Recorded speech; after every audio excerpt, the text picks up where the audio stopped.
ಮೊದಲನೇದಾಗಿ KL ಅವರಿಗೆ ಹುಬ್ಳಿ ಜನತೆಯ ಪರವಾಗಿ KC ಅವರಿಗೆ ತುಂಬು ಧನ್ಯವಾದಗಳನ್ನ ಹೇಳ್ತೀವಿ. ಹುಬ್ಳಿ ಜನತೆ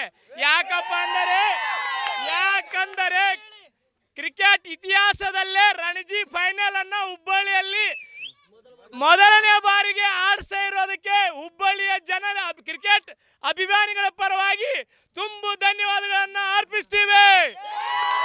ಯಾಕಪ್ಪ ಅಂದ್ರೆ ಇಂಟರ್ನ್ಯಾಷನಲ್ ಪ್ಲೇಯರ್ಸ್ 5 ರಿಂದ 6 ಜನರನ್ನ ಕಣ್ತುಂಬ ನೋಡ್ತಾ ಇದ್ದೀವಿ. RCB ಆಟಗಾರನ ನೋಡ್ತಾ ಇದ್ದೀವಿ. ಇಡೀ ಇಂಡಿಯಾ ಕ್ರಿಕೆಟ್ ಪ್ಲೇಯರ್ಸ್ ನ ನೋಡ್ತಾ ಇದ್ದೀವಿ. ಇಡೀ ದೇಶದ ಚಿತ್ತ ಹುಬ್ಬಳ್ಳಿ ಎತ್ತ ಗಂಡು ಮಟ್ಟದ ನಾಡು ಹುಬ್ಬಳ್ಳಿಯಲ್ಲಿ ಕ್ರಿಕೆಟ್ ಹಬ್ಬ ನಡೀತಾ ಇದೆ.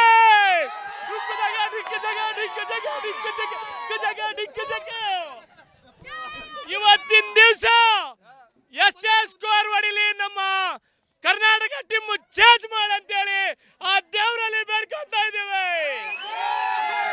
ಈ ಒಂದು ಕ್ರಿಕೆಟ್ ಅಭಿಮಾನಿಗಳ ಹಬ್ಬ, ಈ ಒಂದು ಕ್ರಿಕೆಟ್ ಅಭಿಮಾನಿಗಳ ಆಶೀರ್ವಾದ ನಮ್ಮ ಕರ್ನಾಟಕ ಟೀಮಿಗೆ ಯಾವಾಗಲೂ ಇರುತ್ತದೆ. ಗೋಪಾಲಣ್ಣ ನಮ್ಮ ಸಪೋರ್ಟ್ ನಿಮಗೆ ಯಾವಾಗಲೂ ಇರ್ತಾನೆ ಅಣ್ಣ, ನಿಮಗೆ ಯಾವಾಗಲೂ ಇರುತ್ತದೆ. ಪ್ರಾಣ ಬೇಕಾದ್ರೂ ಕೊಡ್ತೀವಿ, RCB ಬಿಡಲ್ಲ.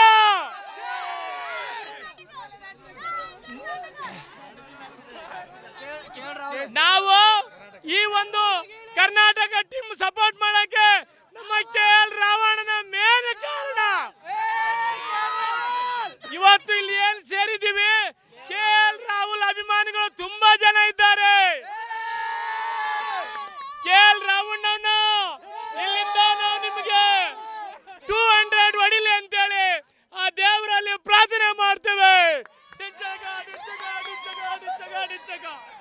ನಾನು ಈ ಒಂದು ಹುಬ್ಬಳ್ಳಿ ಮೈದಾನದ ಮುಖಾಂತರ ನಾನು KC ಅವರಿಗೆ ಕೈ ಮುಗಿದು ವಿನಂತಿಸಿಕೊಳ್ತೀನಿ. ಹುಬ್ಬಳ್ಳಿಯಲ್ಲಿ IPL ಪ್ರಾರಂಭ ಮಾಡ್ರಿ. ಇಲ್ಲಿ ಅಭಿಮಾನಿಗಳು ಜಾಸ್ತಿ ಇದ್ದಾರೆ.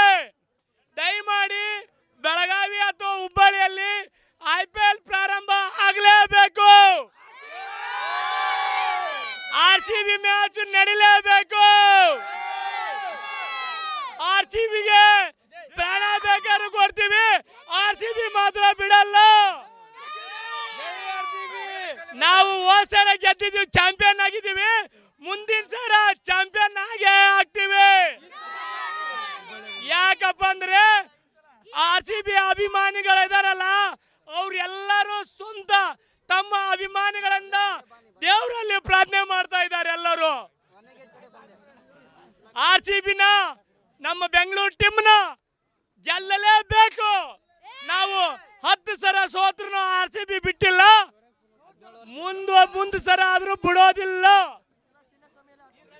ದಯಮಾಡಿ ಈ ಸರಿ RCBನ IPL ಮ್ಯಾಚ್ನ ಹುಬ್ಬಳ್ಳಿಯಲ್ಲಿ ನಡೆಸಲೇಬೇಕು. ನಾನು ಕೇಂದ್ರ ಸಚಿವರಾದಂತ ಪ್ರಹ್ಲಾದ್ ಜೋಶಿ ಅವರಿಗೆ, ಕರ್ನಾಟಕ ಸಚಿವರಾದ ಸಂತೋಷ್ ಲಾಡ್ಸ್ ಅವರಿಗೆ, ನಿಮ್ಮೆಲ್ಲರಿಗೂ ಕೈ ಮುಗಿದು ಪ್ರಾರ್ಥಿಸುತ್ತೇನೆ. ದಯಮಾಡಿ IPLನ ಹುಬ್ಬಳ್ಳಿಯಲ್ಲಿ ಮಾಡಲೇಬೇಕು. ಜೈ ಕರ್ನಾಟಕ, ಜೈ RCB, ಜೈ ಕರ್ನಾಟಕ, ಜೈ